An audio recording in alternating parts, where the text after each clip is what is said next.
Good evening. Thank you all for finding the time and visiting today's session. My name is Yadvi Dhawan and I am Director of Communication at Jasol Dialogue. Our today's topic is women empowerment and our speaker is Mrs. Mugdha Sinha.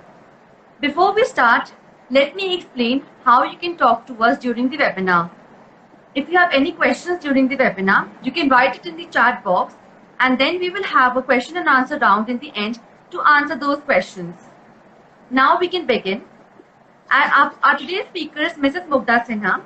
Even 63 years after independence, no women collector had ever taken charge of Jhunjhunu, a small district in Rajasthan, until Mugdha Sinha was posted there in 2010.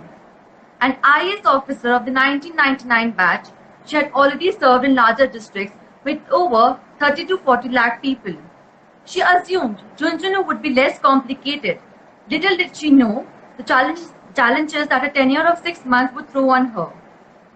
She studied history honours at Lady Shri Ram College and topped her batch, standing third in Delhi University. With an MA in International Relations, she aimed to join the Indian Foreign Service. In 1998, she appeared for the coveted exams and cleared all the stages with an All India rank of 8. We feel honored to have you on board. In the midst of all the disturbance, but if you have another question, maybe we can go on.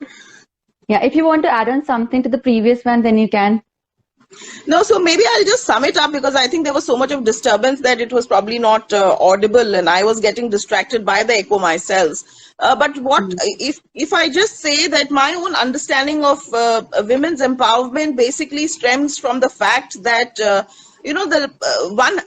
we have to level as societies, as governments, as neighborhoods, as individuals.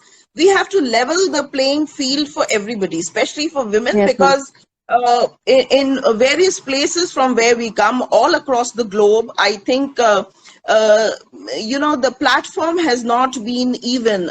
There has not been equal opportunities. Yes, so I think we need to provide that platform of equal opportunity, which the constitution of every current country guarantees to each as individuals.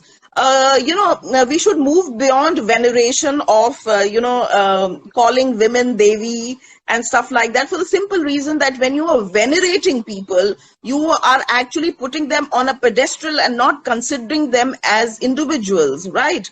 So I think we should, it is nice to respect women, not just because they are Devis, but also because they are individuals and have as much right to everything as any other gender for that matter has. So I think we should be very, very constitutional about it by leveling the field for women, providing both equality and when you include class, because the discrimination is not just within the gender, but it gets aggravated because of community, caste, class.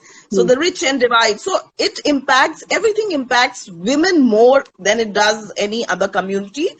So I think we must just, and especially see, to all the men who are listening to this conversation today, the young boys, the young students, monotony in terms of colors, for example, if you just have everything painted white or black or pink or blue, even your favorite colors, there will be no fun in it, right? So the idea is to, have a good balance of, trying to live with men and women, that concept of co-ed, so that everybody gets to flourish as per their own personalities and their journey in life. And I think that together, all the genders, and today we cannot just restrict ourselves to 2 genders, we have to talk of all genders, inclusive growth. So I think we must all hold each other's hands, because after all, what are we doing today? We are only walking each other home, right? Yes, ma'am. So, ma'am, as a female leader, what has been your most significant barrier in your career? Like, do you experience resistance when you're leading men?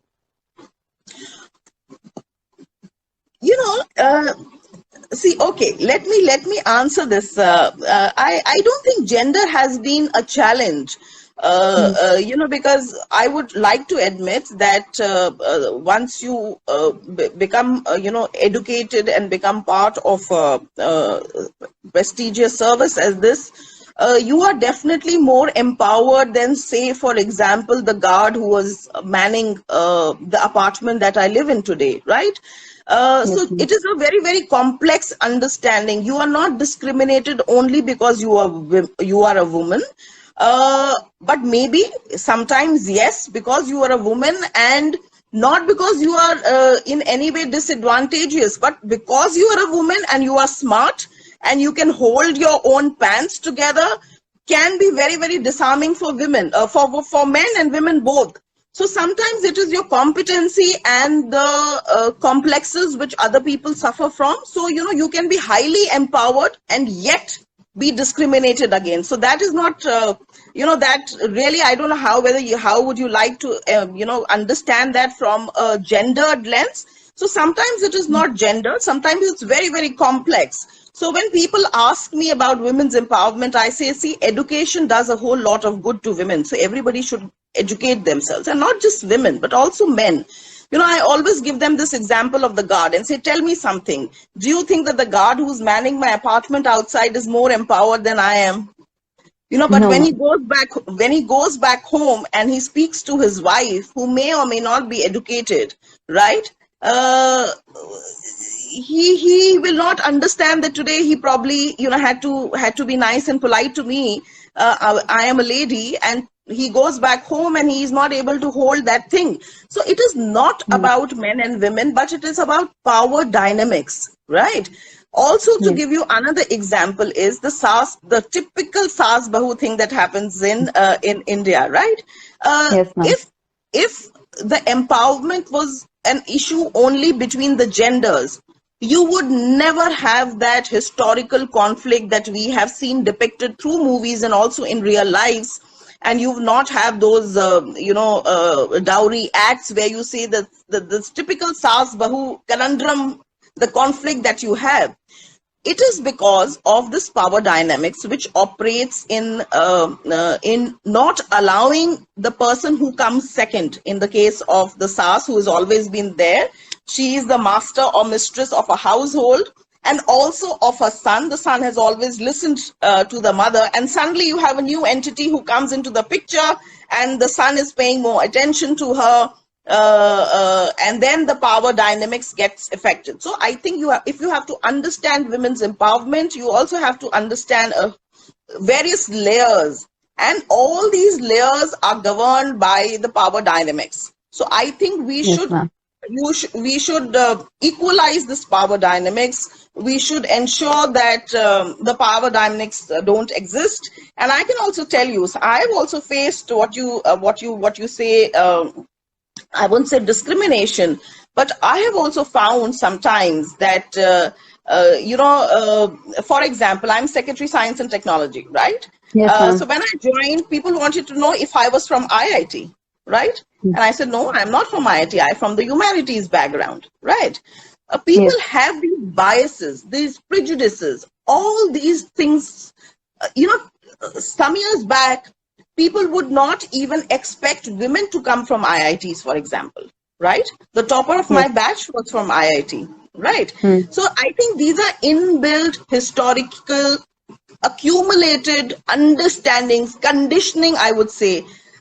We get conditioned at individual level, and cumulatively, so society gets conditioned at a larger cumulative level, and that is how understanding. So I think awareness, educating yourselves, and educating yourselves, I just don't mean formal going to school and educating yourselves. It is also being aware, being observant, and I think being empathetic. And treating each other as human beings before we treat each other as genders, or as rich or poor, as men or women, as North Indian or South Indian, as Hindus or Muslims or Christians or Sikhs or whatever. These are all man-made boundaries, right? We are human beings. God only made us as human beings, distinct from animals, distinct from plants. So I think our first interaction with people should be based on that. If we are able to do that, because the constitution of any country does not make a discrimination between any of these things. Right to equality, Article 14, right? Yes, ma'am. So, ma'am, since you're talking about young generation of boys, do you think that male co-workers seem to think that women should not be allowed to serve in an occupation or career field?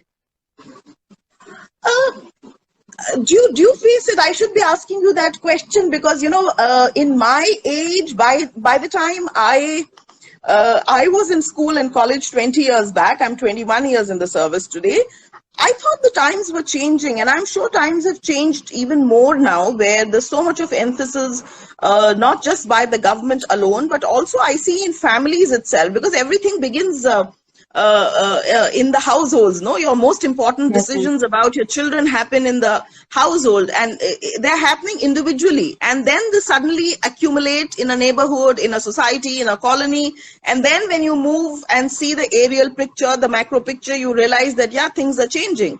But the real change will come from your own individual households. So sometimes when people wonder whether one person can bring about a change, I think yes. When one woman says that, no, I am going to do this. A woman in Haryana wakes up one fine day and says that I am going to be a boxing champion. Okay. And everybody says, no, women have never done it.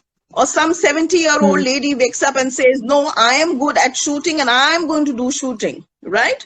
A 90-year-old woman decides in Punjab to start her own startup selling sweets. Time, age, gender, they have nothing to do. It is, see, also let us look at life a little more spiritually, for the simple reason that why are you here? Your purpose, of course, to be here is find out why you are here. And if your family, if you yourself don't become a, self-sabotager based on what the society will think or what the family will think, then you are doing a great disservice, and your family is also not helping you to, realize why you are here in this world. You are here in this world to achieve and to live to your full potential. If you're not being allowed and you are only accepting and saying, okay, just because the world thinks so, let me do it. Let me make a sacrifice. If you have to sacrifice something, sacrifice yourselves for a cause. This is not, there is no glory in sacrifice unless it is for the cause. And, they also say that when a woman educates herself, right?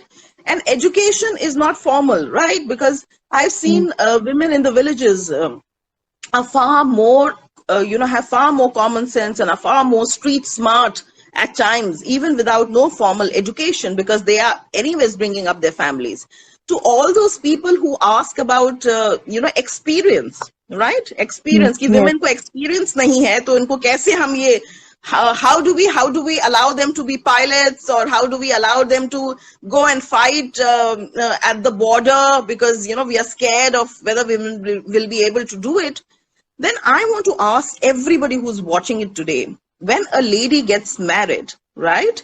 And she becomes a mother, do you ask her, because you have no experience of giving birth to a mother, please go get experience, then come and, birth my child? That is the most difficult job of giving birth. And also because you venerate it so much. You say, no, womanhood, oh my God, such a great thing. But neither the man has any idea, neither the woman has any idea, right? Yes, ma'am. But nobody in society says that, in fact, the society says the reverse. It says you should have no experience of having done anything before marriage because we want pure and pristine women. So that is the only job. And then you suddenly ask her to be, to carry a child, your legacy, your generation for 9 months with no experience. But this becomes so important to the job. So I tell everybody, see, if I can give birth to the next generation, to the citizen of the country without any experience, prior experience, my first child always comes without any experience for everybody in this world. then I can do anything in this world. I will learn hands-on, right? I have just as I get 9 months during my pregnancy to learn anything hands-on, because each pregnancy is different from the other, just like each job or each experience in life is. So if I can do it, if a woman can do it, and they tell you that when they deliver, the pain is as much as 208 bones breaking. If a woman can undergo that, why can't she fight on the border? Why can't she don the uniform of army person or an air force person or a police person, or do for that matter any job, right? Yes, very well said, ma'am. So, ma'am, coming to your own journey in a male-dominated society, how did you reach your level of success, given the sector's gender gap, especially among leadership? See, I would like to admit, and I have no qualms about it, that our levels of privileges are very, very different, right? I had the opportunity because my grandmother, my mother, at least 3 or 4 generations of the women in our households were highly educated, and they were always working. I have never seen my mom not working professionally. I have seen my grandmother working professionally. So I think I come from a family where educating women and allowing them to pursue what they want to pursue. See, also another thing, the choice to just get married and not do anything is also a choice, right? Yes, and we should not be critical of people who don't want to pursue anything, right? So I think it is not a matter of everybody wanting to do something, but it is a matter of everybody having a right to decide, a right to choose, to make a decision, to make a choice what they want to do in their life, whom they want to marry, what they want to study, what profession they want to enter. And as society, as families, and as governments, we must just facilitate that process, right? So when I look at my own life, I find that because I had so much of huge, support from my family to do the kind of things that I wanted to do. In fact, I was groomed to be a part of this service right from my childhood. I don't see I was discriminated in any way in terms of, women's, the empowerment or the gender question. I studied in a, girls' school. Then I went to a girls' college, LSR. Then I went to JNU. But because, we never had a distinction. I mean, my family was pretty much Arya Samaji in the fact that we did not make a distinction between caste, class, religion, community, rich or poor. Those, I mean, I've never had those. I've never seen boys in my class as, as anybody different from me. So they were friends, they were classmates. I had a very neutral understanding of my friends. So I did not see that. I have always found my difficulties or my challenges coming from the fact that either at times I was ahead in some way in terms of maybe my thinking, and maybe the fact that maybe I was a little too headstrong at times in my own convictions. So sometimes your strength, your boldness can become a challenge to other people. See, I have also found, in Government of India, I worked with a very fantastic boss, who was very, very comfortable in his own skin. Right? And because he was very comfortable and he was very competent, he found that I was a great asset to the organization, and he was always all praise. So I learned from that example that men who are confident, men who are happy being who they are, will never find strong women a threat in their lives, right? So they will see strong women as good assets in their partnerships, be it partnerships of relationship or be it partnerships of work teams. So they will like women who are competent, because I don't want to have friends who are not very teammates who are not very competent, right? If I ever start my company, I would want to recruit the most competent people, irrespective of gender. because the work is being done by your faculties of the mind, the gray matter here. Of course, what you have in your heart matters a lot, because you bring a lot of passion, you bring a lot of compassion, which I think women do. Sometimes I feel slightly better. We are more empathetic, but no gender discrimination. I think men are also equally empathetic at times. So I don't have a gendered lens. I really can't see things from a gendered lens. So I prefer to see things from a more power dynamic kind of a thing. Sometimes powerful women become a threat. So I think the suggestion is that you should, despite everything, remain grounded and remain humble and just focus. And consistency. The measure for success for any gender is to be consistent, irrespective of whether you succeed, irrespective of whether you fail in the short term. If you believe in certain convictions, if you believe in certain principles, stand for them. Stand for them, risk it out, because you don't, maybe in the short run, you may not have a good run, but in the short run, we are all broke. So it's the long run. It's the fight for the long run that we should all be fighting, right? So I think this is what I have felt, and this is how I have lived and faced all the challenges that I've encountered in my life and in my job. Yes. Wow, ma'am. So, ma'am, I was hearing one of your interviews with Purnima University, wherein you said that for you, life and work are single entity and not the two sides of a same coin. So, ma'am, in a society like ours, wherein the women are more have the responsibility to take care of the home rather than work, how did you manage with this life-work balance? See, you've already answered my question, Yadvi, actually, because see, if you don't lead bipolar lives, and none of us want to lead bipolar lives, and I'm sure the concept of bipolar has been made pretty much famous now by the various Hindi movies, which tell you what bipolar is. You know, your job is, you know, a very small part of your life, right? I entered my job at the age of about 24, right? 24, little over 24. And I am going to be in the job till about 60 years. But my life began when I came into this world 24 years before I entered the job, right? And hopefully it will last beyond 60 years, right? Because we are living in an age where we have longevity on our side. So I think your job is any job, your career, anything is just a very small part. It should not define your life. Your life is much bigger. Your life is more holistic. And you draw from life. So I can't make a differentiation. You know, I keep saying that at the you know, cost of repetition, but I will say it here. It's a different platform. That, you know, your life and your job should be as seamless as the process of taking your inhaling or exhaling, you know, your breath, each breath. It should be as seamless as that. So you cannot be, you know, nice and honest at home and be something else in the office, or vice versa, for that matter.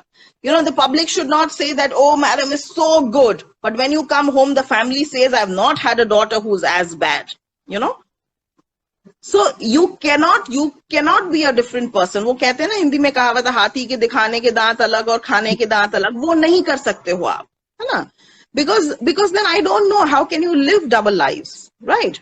So I think my life has been made simple for the simple reason that what I believe in my personal life is what I stand for in my job and in my profession, and I think it's just seamless. And you know, when you love what you do, irrespective of any, you know, you should always pick up a job which you like doing. You should always choose a career which has affinity with your being, in which you feel comfortable, and which you are motivated every day to go to the office and little early, you know, you are looking forward to the next day in office. I think that is the job you should pick, because then your work doesn't remain work at all. You know, it just becomes as if something when you enjoy something, like I enjoy painting, right? So when I'm painting, I lose sense of all time, right? So if you love your job the way you love your hobbies, or you love your other things, or if you somebody loves partying, right? Somebody Yes, loves ma'am. eating. So then you lose sense of time. So I think that is how you should live your life. Love your life, love your job, work hard, and also enjoy. Keep that balance. It's very important. You can't fill out of an empty cup. You have to be fulfilled. You have to be happy to be able to work for others to make them happy. Yes, ma'am. And ma'am, can you tell us some strategies that you adopted and that can help other women also to achieve a more prominent role in their professional fields? Yeah, that's a very nice question. I think, see, I mentioned something earlier that please, it's very important and they don't teach it to us. I have learned it by observing myself. I have learned it through various ups and downs in my life. But now that I'm being given an opportunity to share it, I would like to say that please study who you are, because if life is a universal set and the job is only a Venn diagram, then you must first get to understand who you are as a human being, who you are as a woman, what you like, what is your aptitude, what is the kind of work that will give you satisfaction, what is the kind of life that will give you satisfaction. Are you a nocturnal person? Are you a morning person? Are you a person who loves the public, or are you a person who loves to work with the computer?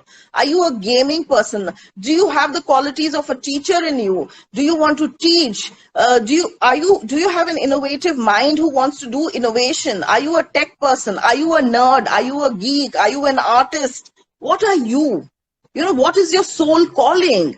I think there has to be some focus, because we are so focused on teaching our children, giving children formal education, that we forget why we are giving. The reason for why people are being educated is forgotten. It is because we want to live to our fullest potential. But what is it that we want inside, right? If you Yes, ma'am. ask a fish to climb a tree and an elephant to swim in the ocean, they will not succeed, right? So not Yes, just women, but also men, right? If I ask an engineer to take up law instead of Yadvi, and I tell Yadvi, you're not doing law. You have to become a doctor, right? Or you have to become a civil servant. And Yadvi's heart is in law. Then what am I going? What am I doing? She might be successful because she'll work towards it. But there will be a point in her life when she'll say, chuck it. I want to do something that I really, really, really want to do. Soul calling, Yes, right? And it happens when you grow in life. That is why you have seen so many people who joined the corporate sector, chucked it at one point in time and started doing something else and were equally successful, right? Yes, ma'am. So I think get to know yourself. To all the women, and see, the beauty of our lives is that we get to know ourselves by interaction with the world. When we go outside, when we rub our shoulders with our schoolmates, with our teachers, with our parents, when we see the world, seeing the world is not just looking at the world, right? Yes, ma'am. Learn to absorb what is happening, understand yourselves in the context. And then when you've gone out too much, come back and introspect, reflect.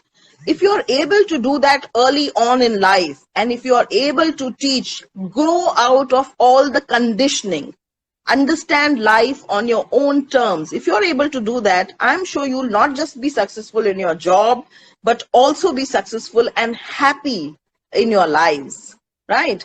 Yes, So ma'am. I think that is my suggestion, my very, very humble advice. Take if it resonates with you, or don't take it, and figure out this life for yourself.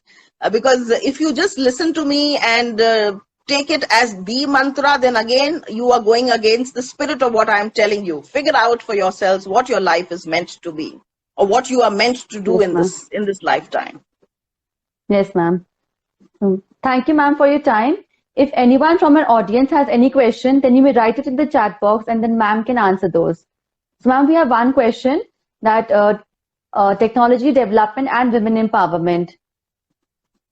Like, Yeah. what is the connection? Yeah, I saw Ravi Chaharji mention that. Yeah, that's a very good question actually, because yes, see, there are two sides of technology, right? Like there are two sides of anything. There's a good, bad, and ugly of everything. So technology also. So in fact, technology can in many, many ways help in women's empowerment, right? There are questions at times of women's safety, right? And technology, as you have seen, has not only made products and processes which have, in many ways tackled the problem of drudgery that women face in their households, right? If you look at a very small example, there used to be a pocha, right? I'm telling this because we've all in the COVID times done the jharu, pocha, bartan in our households, right? So in earlier times, for many, many years, and I'm in my 40s, and I can tell you that ever since, I've never seen anything but the cloth-made pocha in our households to sweep the floor, to wipe the floor clean, right? But technological advancements have made it so much easy today to wipe your floor clean, right? You have handheld pochas, you have pochas will do a spray today, you have pochas which you can adjust to your height. So these are very small innovations of technology. If you look at the larger ambit, what has technology done? What has internet done? Sitting in our homes, we are doing this conversation today, right? We are getting exposed to the world. I am getting to see so many people whom I don't know. We are getting connected to a globalized world. Internet has transcended not just borders, but also timelines, not just latitudes and longitudes, but also the timelines. It has brought in so much of knowledge, I think, and all that knowledge is being utilized by women who for some reason cannot go out, have not been allowed to go out. I think technology has brought so much of knowledge to us sitting in our homes that I think it has done a lot of service, not just to women, but to everybody else. And so technology has a huge role to play in women's empowerment. Of course, we should be a little wary of how it is to be used, because just as technology provides a lot of advantages, we have also seen that a misuse of technology can also put women in a lot of trouble. There's a lot of trolling which happens, a lot of other misutilization of technology, and that also in fact adversely impacts women more than anybody else, right? So I think while we must use technology to ensure that we can help more and more women, but we should also be a little careful about the use of technology, where to use, how to use. So I think with a little bit of discretion, I think we must use technology. Right, ma'am. So, ma'am, we have one more question. Changes in society and role of women. I think, I've already answered it in many ways that, Yes, we are one half of this world, right? Today, the Yes, current ma'am. population of the world is around 7.5 billion people, irrespective of the gender ratio. And because we have now many genders, we live in an inclusive society. So we are individuals. We are part of that humankind or human race, which is 7.5 billion people. So also please look at the beauty of what is called the concept of division of labor, right? Let us also understand, when you are in your colleges or when you are in your jobs, the person who has the right to choose a team chooses the person, the right person for the right job or assignment, right? If today Yadvi is the communications director of Jasol, it's probably because you have good communication skills. Puran is the president of the club because he must be doing something else. He invited me, you are moderating the session. So similarly, both of you work in tandem, right? Similarly, men and women, when they come together, they give birth to another generation. Men can't do it alone. Women can't do it alone. Of course, technology has also helped women to birth without men now, and men to become parents without the need of having women partners. But the point is that if you want to live in a holistic and balanced society, of course, we all can exist. But we were not meant to be islands on our own. We were meant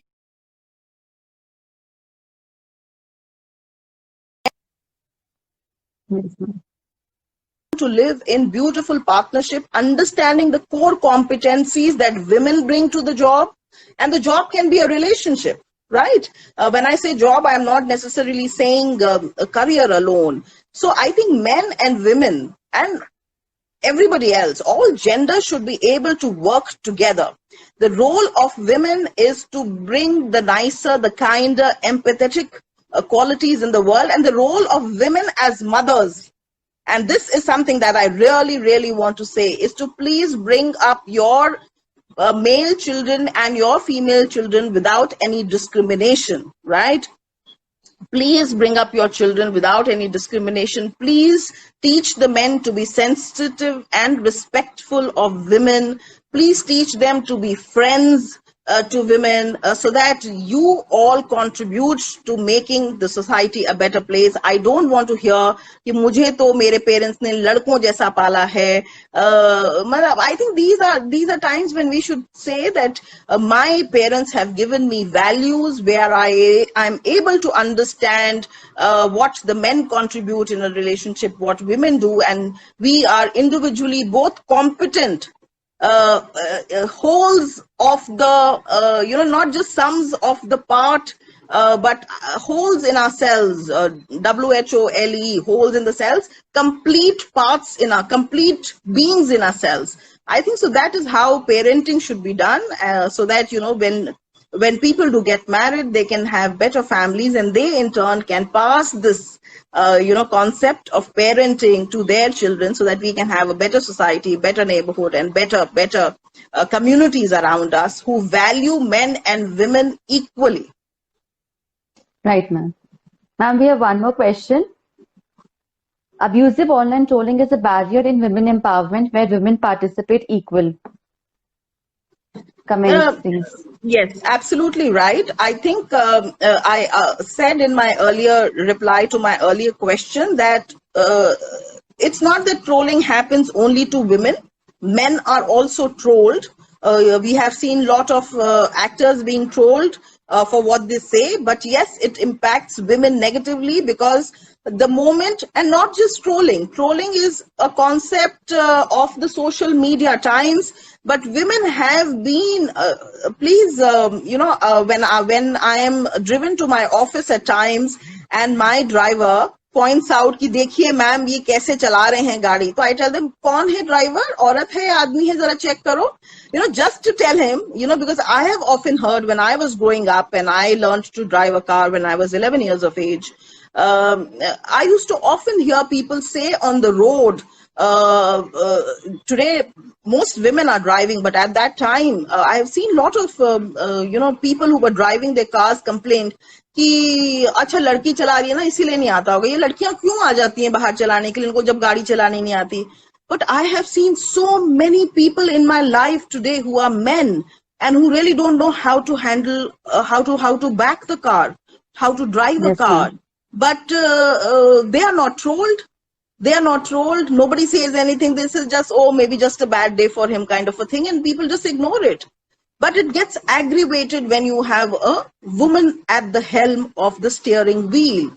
So it is not just happening in the trolling, it is also happening in everyday life, right?